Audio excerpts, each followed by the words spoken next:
Understand soy is able to be used in breast cancer because despite the stupidity of studies done in the 80s and 90s where they had no idea what they were doing, which is just blunt. I mean, they just didn't. Um, Soy is an anti estrogen in the same way that tamoxifen, raloxifene, clomiphene, osifene, some people call them antagonist agonists, some people call them selective estrogen receptor modulators. The big point is soy and yams, the estrogen like compounds in them do not act like estrogens in your body. In fact, soy protects people from breast cancer. Your breast surgeon's absolutely correct. And it's one of the things I try to make sure that Dr. Kelly, because she's at high risk for breast cancer, eats every day, because having 3 to 5 servings of soy a week decreases the chance of both breast cancer recurrence in those that have it, as well as development of breast cancer in those who are at high risk. So your breast surgeon's absolutely right. There's a lot of information that's out there that what happens is people get taught one thing by one person during their residency or fellowship, and they stick with that fact and they never read again. And yes, that really does happen. Yeah, in fact, there was a study that Institute of Medicine showed about 10 years ago it was done, that showed that 75% of residents, once they get out of training and go into practice, and they've been out for 1 year, don't ever read again. Well, when medical literature is doubling every 3 years, you can miss a lot in a short amount of time. And it's amazing how much just comes out constantly. I mean, that's one of the things we love about this job and talking to you all, is that it forces us to constantly read. I mean, we are literally reading articles every single day. People were making fun of me in Africa because I was literally quoting brand new stuff when we were in Africa, including about don't throw out your old pills. Long story. We'll talk about that later. Yeah. So the message about soy is that it is actually protective, breast cancer protective, which is something that is freeing, and you should have edamame, and you should enjoy it. And so, other people are going to say, what about the GMO effects? Unfortunately, almost all soy in the United States is GMO. The studies on the protective effects are on GMO soy. I wish it weren't. And there are some people who you can get organic soy. In fact, we've gotten organic tofu, organic tempeh. Yes. Which we actually really like. Never thought I would. Yeah. Used to laugh at it when we saw it in the grocery store. Now we eat it and we love it. So anyway, kudos to your doctor for that's awesome. Encouraging you to be on estrogen, because it's actually breast cancer protective. So let's talk about natural supplements. So I'll tell you this. I want to preemptively strike with all of this by saying that one of the challenges in talking about natural supplements of any kind is that, number one, there are very few studies available on many supplements. And number two, the quality of the studies is extremely poor. They are not well-designed scientific studies. You could just blow holes in their arguments all day long. When you look at studies when you're looking at studies for medicines that aren't life or death, when you're looking at symptom studies, they need to be what we call blinded, actually double blinded, meaning the patients and the providers don't know what you're getting. If you're getting placebo, the sugar pill, or the real medicine. They need to be what we call randomized, meaning you don't pick who goes on what arm. It's randomly done. and they often should be what we call crossover, meaning you get. If you start on the sugar pill, at the end of the study, you get the real medicine. If you start on the real medicine, at the end of the study, you get to be on the sugar pill. And then you have multiple groups to compare symptoms, and no one other than the person that does the randomization, or actually usually it's an envelope or a computer program, until the stuff is unblinded, you don't even know which arm was better than the other. You'll see, oh, A was greater than B here, and B was greater than A there, but you don't know which is A and which is B until it's all done and all the stats are done. So those types of studies, just haven't been done. Double-blinded, very well, placebo-controlled trials are very few and far between. But we did find some interesting data. And yes.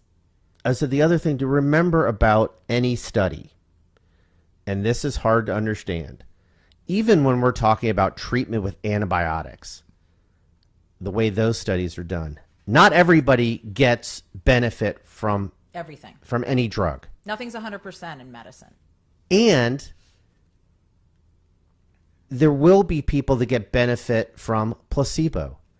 I mean, straight across the board, 20%. 20% of people get benefit from placebo.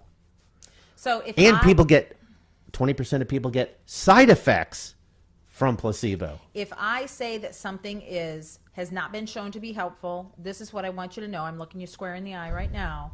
If you have something that is helpful for you that hasn't been proven scientifically, go ahead and take it. And it's not dangerous. Yeah, if take it's not it. dangerous, if it's helping you and it's helping you, stick with it. Yes. So why don't you talk about red clover? No, that's that study. Go ahead. So, and I truly didn't know this, despite having, done OBGYN and been practicing gyn-onc for multiple decades, that the natural supplement that actually has the most data is actually red clover. That 80 milligrams a day has been shown to decrease hot flashes and night sweats, but not benefit libido, skin dryness, or vaginal sleep. Or vaginal dryness. Or vaginal dryness or sleep. But hot flashes and night sweats, red clover is the best studied. Yes. In addition, in that study, they also gave them probiotics. Yes. Ding, ding, ding. And that was an interesting thing, because there have been studies without it that did not have as much benefit. Red clover did have benefit, but it has more benefit when probiotics are added. Yep. We talked about plant-based protein being absolutely helpful for menopausal symptoms. Milk thistle is a supplement that is helpful from a point of detoxifying our liver. And that has been shown in some very nicely done studies for fatty liver. Yeah, it's actually been It's been shown in studies that were done here at Indiana University by the Department of Gastroenterology that you can actually reverse liver damage. Why does that help with menopausal symptoms? Because the hormones go through the liver, and processed food goes through the liver. So if your liver's functioning better, just like if your gut is functioning better, you clear up the liver, and you don't get the hot flashes and night sweats.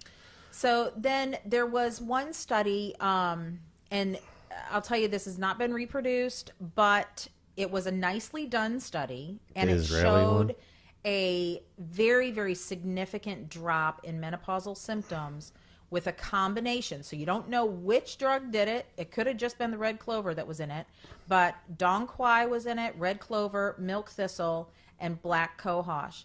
That combination caused a significant improvement. Over 50% of women in that study had a really, really huge decrease in symptoms. Hot flashes and night sweats especially. Yes. So studies with black cohosh, a lot of people use that. Some people benefit, other people don't. The studies are very, some show benefit, some don't. And they're not well done. They're not well done studies. Unless a larger, better done study is performed with black cohosh, I don't know that we can really say a whole lot. I know a lot of people use it and it gets promoted, but the data is just not there. Yeah. If you get benefit from it, great. Stick with it because it's not dangerous. So those are some of the natural supplements.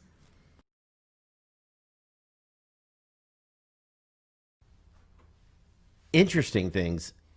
Very excellent question about first the pesticides, the herbicides, the fungicides. If you're not eating organic fruits and vegetables, you are very likely getting those. One of the advantages of citrus foods is that you're peeling them. Yes. So you're not going to get as much. Most of it gets stuck on the peel, but some of it does get absorbed. But the biggest thing, Dr. Kelly has quoted a study multiple times talking about there was a study done initially in the 50s and again in the 90s showing it took 8 to 10 oranges in the second study to have the nutritional content of the first study. So what that means is if your grandparents got a certain amount of nutritional value out of eating one orange, today we would have to eat 8 to 10 of that same orange to get the same nutritional value. We are losing nutritional value in our food. The sugar content, so you would get that much more sugar to get that much more nutrition. Right. So the amount that we have to eat to gain the really good nutrients that we need would overload us. Overloads our sugar content in our body. The other thing that has happened, I'm going to switch a little bit to some bad veggies. Corn. So an interesting study came out not very long ago, just a couple of months ago, showing, of course, in the United States that our favorite vegetables, our favorite two veggies, are the worst for us. Not surprising at all. And that is white potatoes and corn. And why are they the favorites? They have the highest sugar of all the veggies. Yeah, they absolutely have the highest sugar content. Corn, really, this is unbelievable. There are 41 grams of carbs in a cup of corn. Now, I understand a cup of corn is a lot. That is a lot to eat. It is. But 41, and we love it, I know. But honestly, when in the summer, when you have corn on the cob, you don't have just one, you might have 4. And that is so much carbohydrate, most of which is sugar and doesn't have very much nutritional value. No, there's some insoluble fiber, but not good soluble fiber either. Correct. And then the other problem with corn in the United States is that almost all of it is genetically modified. And almost all of it, because of that, at the same time, contains lots of herbicides, pesticides, and fungicides. And so now it's GMO, and now we use a lot of corn to create high fructose corn syrup, corn starch, corn fillers, maltodextrin. Yes, all of these things that do harmful things to our bodies. We also know that corn is now the favorite feed for cattle. Because it fattens up the cattle. Yes, that's why, because it fattens them up. And so that's where we talk about the need for grass-fed. I love people that are like, well, you know, cows are vegetarians. Look how fat they are. If you've actually seen cows that walk around and eat compared to cows that are penned up, they're not that bad. Yeah, they're not obese.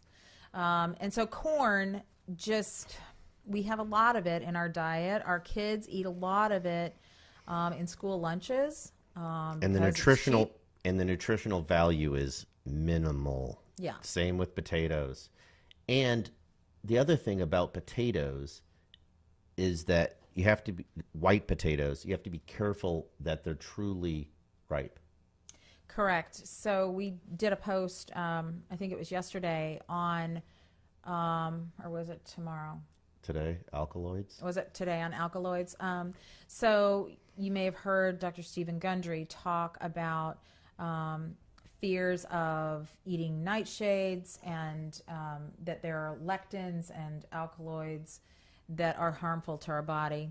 There's not very much evidence to support some of the claims that he makes. However, alkaloids that can be inflammatory in our body are found more commonly in white potatoes that have a little bit of a green tint to them.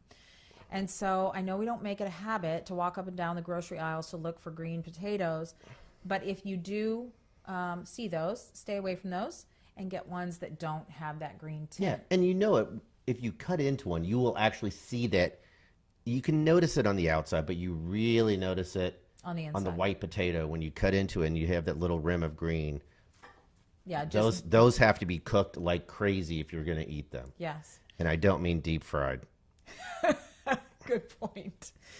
The other point about potatoes is that the nutrition in white potatoes is really in the skin. And what do we like to do in the United States? We like to peel those babies, and we like to put them with some sour cream and butter, maybe some half and half, or maybe just some whole. Oh, no, don't forget the bacon. Come on, let's throw the carcinogen right on top. And then load it up with some cheddar cheese.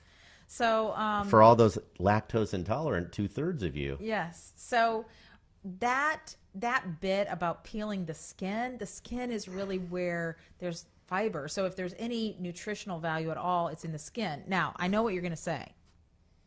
Okay, so I can get those loaded baked potato skins at the local bar and grill? No. No, because those have all of the terrible things in them and they've been fried and whatever. So don't peel the skins. If you're going to make white potatoes, at least don't peel the skins. Okay. What else? All right, we've got a question here. And can you discuss the best way to wash fruits and vegetables? Is there a good and a bad way? I mean, the simplest way, there's a lot. The simplest way with fruits and vegetables is water. You can use a little lemon juice on it. You can also use vinegar, but some people don't like that because vinegar will leave more of a taste to it. Flavor. You can buy organic fruit and vegetable wash, but It's not necessary. You can use clean ways to wash the fruits and vegetables at home. There are certainly lots of clean options now available in most stores. But even just- the extra expense is probably not necessary. but even take some filtered water, yes, put a little fresh lemon in it, and it's going to. be a good wash for your fruits and veggies. And there are some people that think, oh, I shouldn't wash my organic vegetables because the dirt is actually good for me. That's not true. And in fact, you can end up getting some interesting bacterial illnesses, and we've seen those, if you don't wash your fruits and vegetables. Yeah. So wash them, but you don't need to buy expensive things. You can use some just very natural products at home to wash them.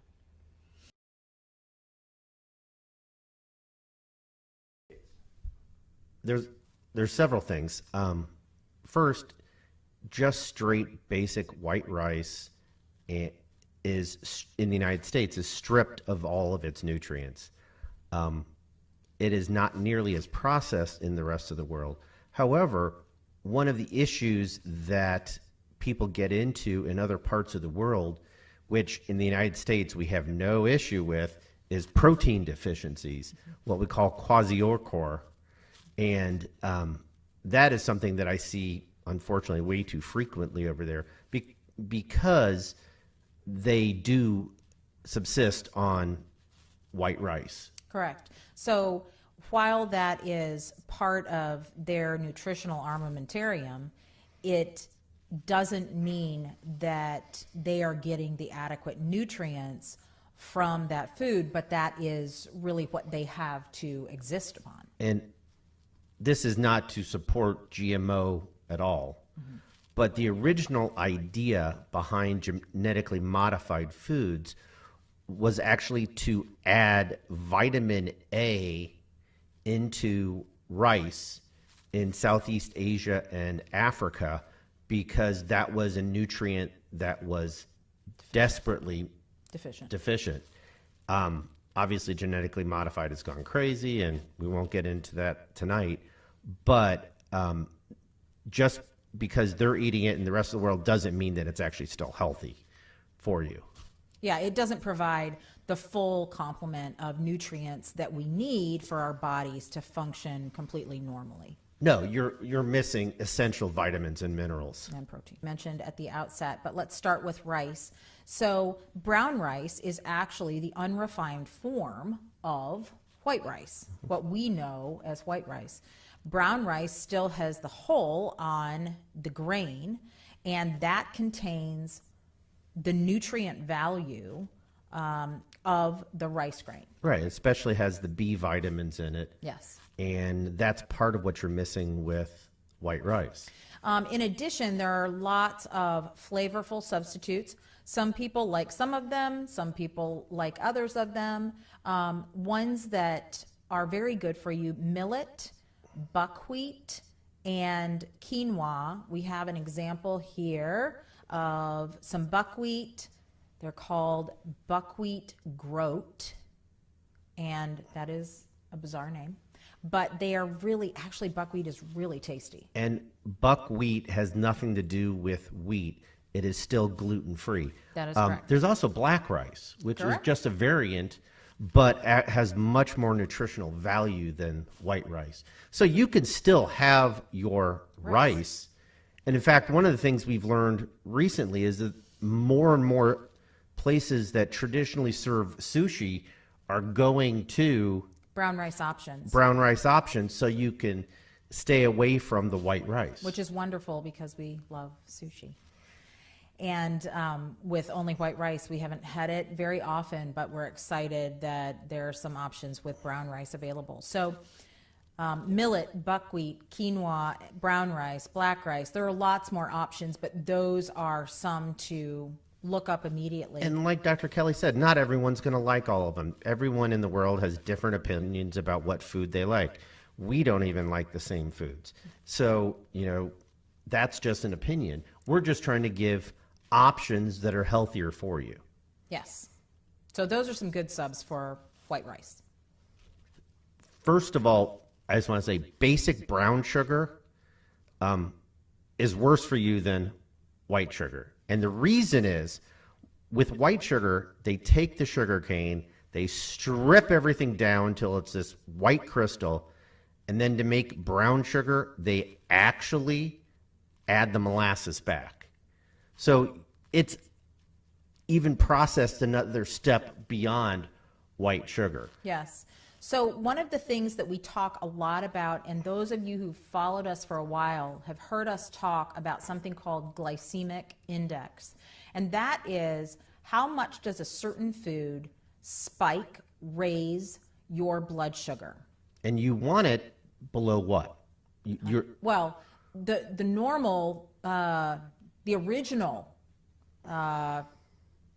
measurement was based upon glucose, which is around 100. Right, but you want to have foods that are want it below 60. Way less than that. Right. Right. The glycemic index, not your blood sugar. And glycemic index, right. Glycemic index doesn't mean your blood sugar. It's a measure of how much that food spikes your blood sugar, because spiking of blood sugars, I'm not going to go into the explanation, is bad for your body. And when this was initially created, glucose was the worst thing. Now, thanks to processed foods and our food industry, we have things that are worse than glucose for spiking blood sugars. Like maltodextrin. Right, which is snuck into everything, even lots of medicines.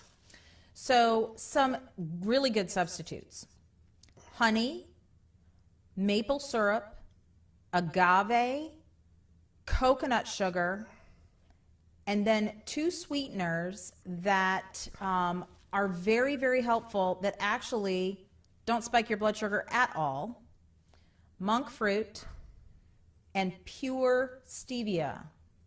If you've heard us talk about stevia before, you know that many things are added into things that have stevia in their brand name. So stevia in the raw has other things added to it. Yeah, especially maltodextrin and even actually sucralose, which is basically not equal, but yellow. Splenda. Thank you. Yes. So monk fruit and pure stevia. Just make sure that And pure monk fruit. Yes, and pure monk fruit. Make sure they don't have any other additives in them. Those are great sweeteners. So one of the additives that some people can tolerate, not everybody, are what we call sugar alcohols. Those are things like erythritol. They end in OL. Yep. And those are sugar alcohols. That mean, well, I won't get into the scientific explanation. Please do not. But No.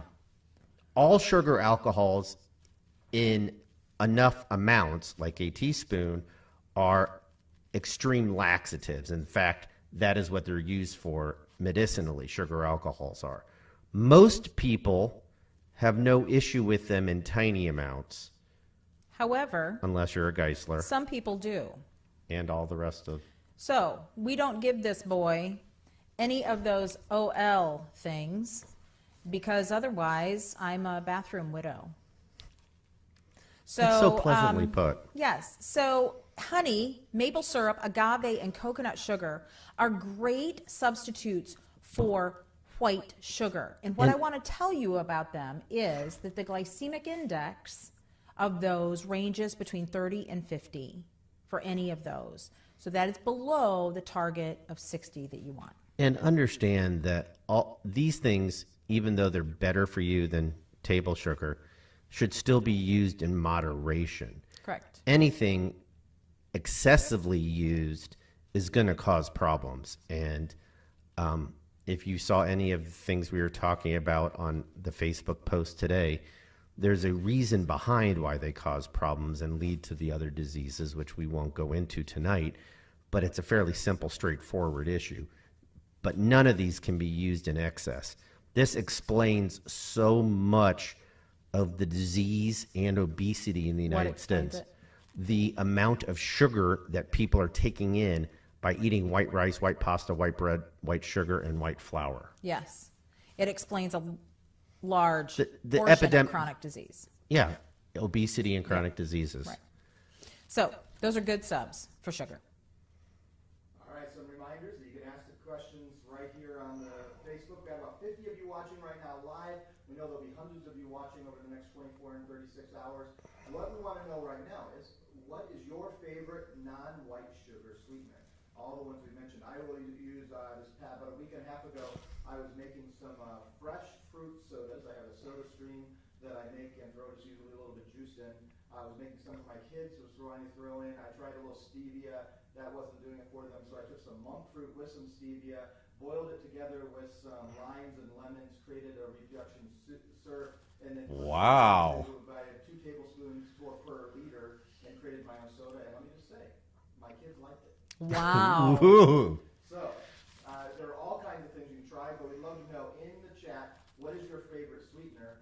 As we move on to substitutes for white pasta, because, man, people just want to go to Olive Garden. Help us know. What in the world are we going to get? Okay, maybe we should By the go to way, Olive Garden. the reason why Olive Garden's salad is so addicting to people that eat it, why, Dr. Manahan? Excuse me, Dr. Kelly. They actually spray a little bit of sugar water on Yeah. the lettuce. Can you believe that? It's true. Thank you, Def Leppard. I just realized my mic wasn't on before because I had muted myself. Oh, so no one got to hear him. They heard me very quietly through the other mics in the room. Excellent. All right, so back to that. Make sure you please tell us what your favorite sweeteners are, and then we're going back to pastas.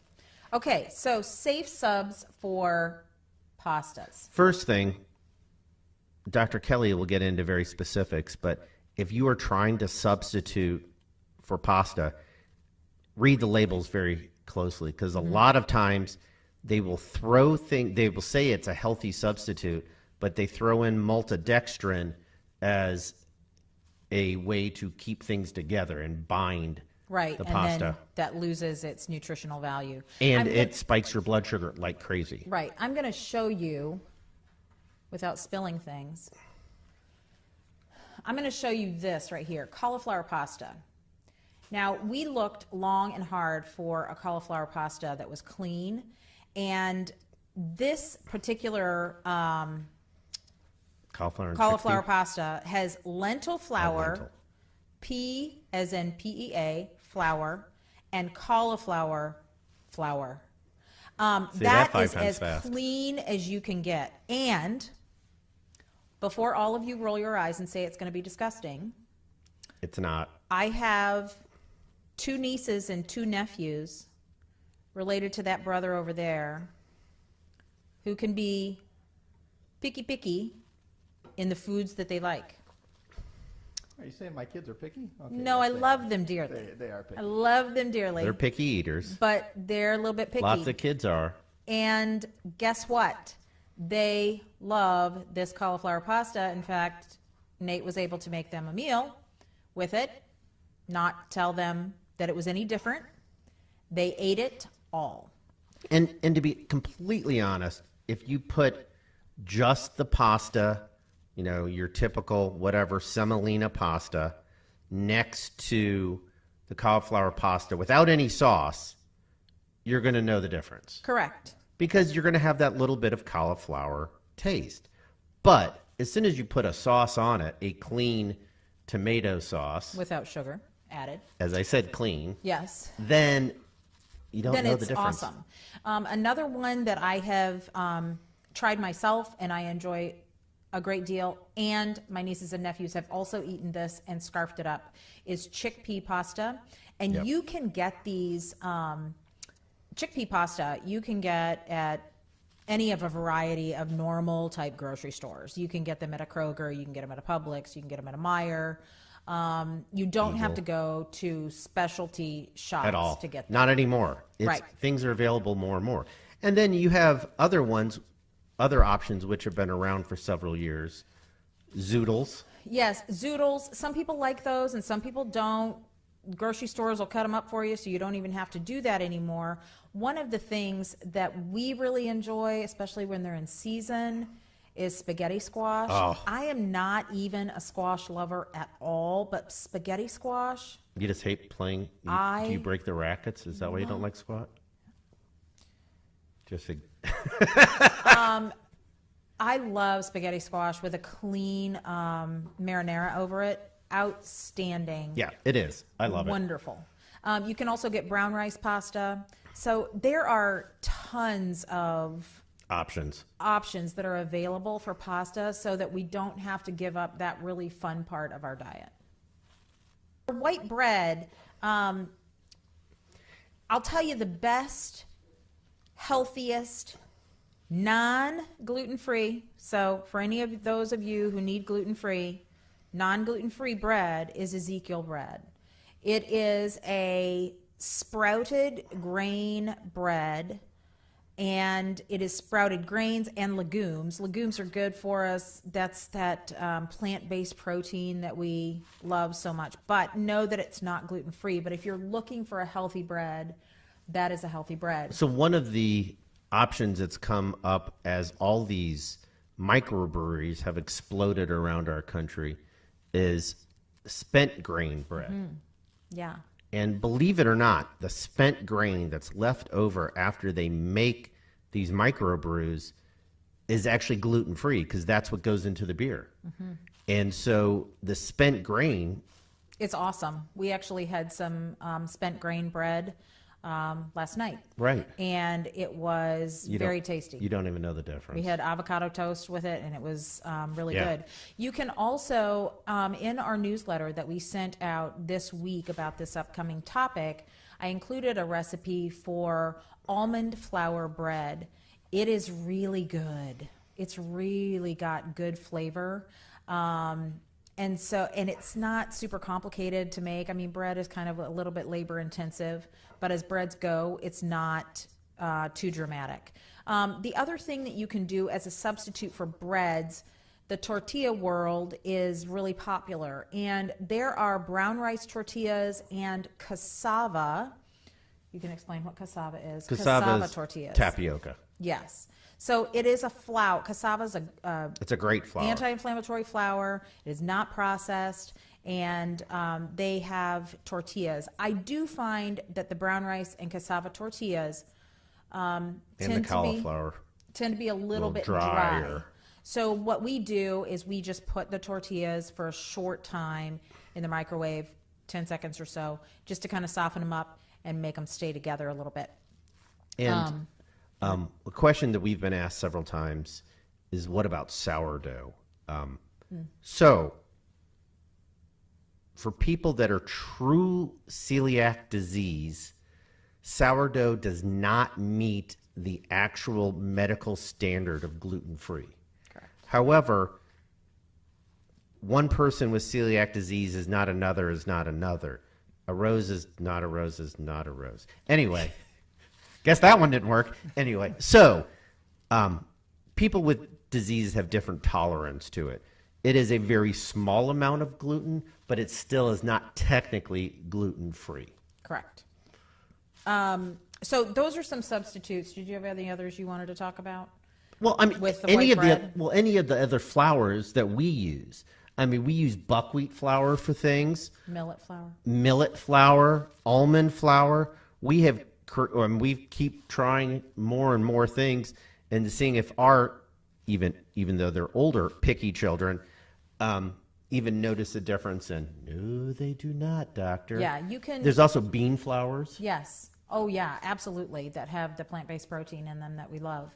So there are lots and lots of substitutes for that white Wonder bread that is so highly processed and toxic for us. Well, as we've talked about before, I think the white bread from Wonder and the cockroaches are the only thing that are going to be left. Yeah, I mean, if you can put bread on a shelf for a long time and it doesn't rot, there's a problem with that. And that is one of the things to bring up about the Ezekiel bread. Yes. Ezekiel bread does not last very long. You have to put it in your because it refrigerator. isn't bad for you. Right, right. You have to put it in your refrigerator to get it to last a little bit of time longer. If you leave it out on the counter, it'll go bad pretty quickly. Pretty darn quickly. Yeah. All right, we're getting a couple questions here. Let's look at this one. What store has the cauliflower noodles? So I'll tell you what, the best place to get this, and I know that everybody can get this, you go on Amazon and you look for this, and it comes right to your door. It took us a while to find a clean cauliflower pasta, and this is from Veggie Craft Farms. Farms. Veggie Craft Farms. Yeah, and Veggie Craft Farms make several other good things also. Yeah, so if you just order it on Amazon, it just comes right to your door. And you can do some, on Amazon, I'm sure you guys know this, but I just want to point out, when you pull up a picture of something and you swipe right on that picture, left on that picture, it will show you the back of that package that lists the ingredients so that you can make sure that it's clean. So this is... Apparently I don't it's even know if I really should funny. bring this up. Okay, then So I don't. always think about, people always say, oh, did you swipe right or left? I don't know which one's the good one and which one's the bad one. Yeah. All right, Anyway, moving on from that. So, is spent grain bread 30-day compliant? I think for those who are doing either both whole food and 30 days and different projects they're doing. yes, Yeah, it is. because it's gluten-free. It's gluten-free. And And it is not. I mean, the idea behind Whole30 is to skip anything that you have to make into something. I mean, they want you to actually skip. But she's on 30 Days to Healthy. Oh, yes, that's fine then. Yeah, Yeah, it is for that. I thought you meant like Whole30. Whole30. yeah. Sorry. It is a gluten-free form of bread that is what you want on 30 Days to Healthy is anti-inflammatory, and that's what it is. Yeah, you want gluten-free because gluten, even for people that have no celiac disease, gluten is one of those inflammatory proteins in the body that destroys your gut health. And so getting rid of gluten is Yeah. beneficial for everyone, honestly. Yes. About that. I have found this to be incredibly challenging. It has been a learning process for us. You would think, having gone through medical school and all the training, that we would know about these things that are in our food. And so it's really learning these words that should make you stop and make you put that product down. like the maltodextrin or the corn starches or these additives. Corn sugar, corn syrup, corn starch. Or when the contents of the food look like a chemistry experiment. Yep. When there are all these Most words ites, that end in ate. most or ites and eights should not be part of So your. that's ATE and ITE on the ending. Those should not be part of your diet. Right. But there's And really not one singular There isn't one source. good source, and the government does not have a good source. In fact, the government does not ban nearly enough things. And some people say, well, they shouldn't ban anything. Well, the problem is companies are just trying to make money, and Yeah. they actually hire people to addict us to food. So that's And one. I can tell from some of the people on Facebook tonight, they were addicted to food. Yes.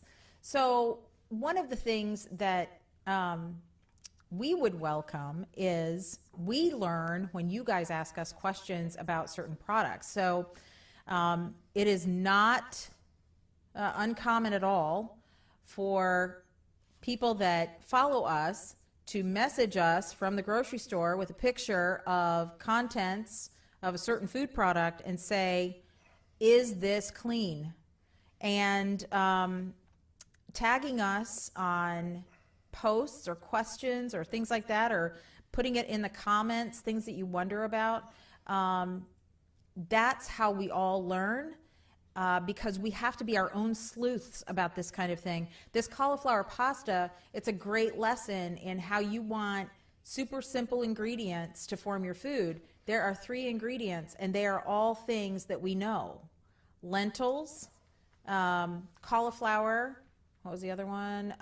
And green peas. PEA. So that's how you want your food to be. But it is a challenge because there isn't one source. In general, if there's more than 7 ingredients, you probably should stay away from that. Yes. Which it's hard, but we would welcome that discussion because we learn from that. All right. Julie asks, is whole wheat grain So bread all right? you have to be careful about what they mean by whole wheat and what they mean by whole grain, but it is better than white bread. It is not gluten-free, and you still get all the inflammatory potential of gluten. It has somewhat better nutrient value, just like rye bread is the same thing. Rye bread is better than white bread, but rye, just like whole wheat, are still gluten-containing grains, and we would recommend Shying away from them. I think one thing that's really important to understand about the packaging, it is very, very common for packages of bread to say whole wheat grain, or it'll say 7-grain bread, or all these Whole kind of. grain. And if you look at the ingredients, I know this seems counterintuitive, but you don't want enriched flour. Yeah. Enriched sounds good, right? Doesn't that mean that that's a good thing, that it's better for me? No, enriched means that the flour that they've used in that bread, whether it is whole wheat enriched flour, that's bad. That means it's been stripped of its nutrient value. So be really, really careful. I would say that if you're going to just start looking at your bread and cleaning up your bread, and you want bread, and you don't want Ezekiel bread, the most important thing to look at, the first ingredient is going to say if it's enriched flour that they use. Whatever type of flour, if it's enriched, that's bad. That means they've taken the goodness out of it. in general, most breads that are available in a store in a bag are not good for you. Correct.